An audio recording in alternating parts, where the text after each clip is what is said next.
അലുവ പായസം. അമ്മ ഈ അലുവ അങ്ങോട്ട് പിടിച്ച നല്ല അടിപൊളി അലുവയാണ്, അരി അലുവയാണ് കേട്ടോ അത്. അമ്മ ഇത് വെച്ചിട്ട് എന്തെങ്കിലും ഒരു സ്പെഷ്യൽ ഐറ്റം ഉണ്ടാക്കണം. അപ്പൊ ഇത് വെച്ച് നമുക്കൊരു പായസം ഉണ്ടാക്കിയാലോ? അലുവ വെച്ചിട്ടാ? അലുവ പായസം രസം ഉണ്ടാവോ?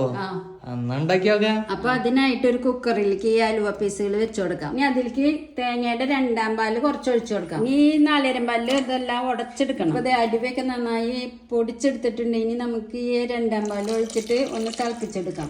ഇത് നല്ല തരിയോട് കൂടിയ അരി അലുവയായിരുന്നു, അതുകൊണ്ടാണ് പായസം വെക്കാൻ പറ്റിയത്. ഇപ്പൊ നമുക്കിത് ശരിയായി വന്നിട്ടുണ്ടെങ്കിൽ നമുക്ക് 1-ാം പാല് ഒഴിച്ചു കൊടുക്കാം. ലാസ്റ്റ് നമുക്ക് കുറച്ച് ഏലക്കാപ്പൊടി ഇട്ട് കൊടുക്കാം. അണ്ടിപ്പരിപ്പ് മുന്തിരിയും വറുത്തത് ഇട്ട് കൊടുക്കാം. ഒന്ന് ഇളക്കി കൊടുത്താൽ നമ്മുടെ പായസം റെഡിയായി. അലുവ പായസം റെഡി. അമ്മ അപ്പൊ നമ്മുടെ നല്ല കിടിലൻ അലുവ പായസം കുടിച്ചു നോക്കിയമ്മ. നല്ല മണൊക്കെ വരുന്നുണ്ട്. നെയ്ടിയും അലുവയുടെയും എല്ലാത്തിൻ്റെയും കൂടിയിട്ട് സംഭവം പൊളിച്ചിട്ട്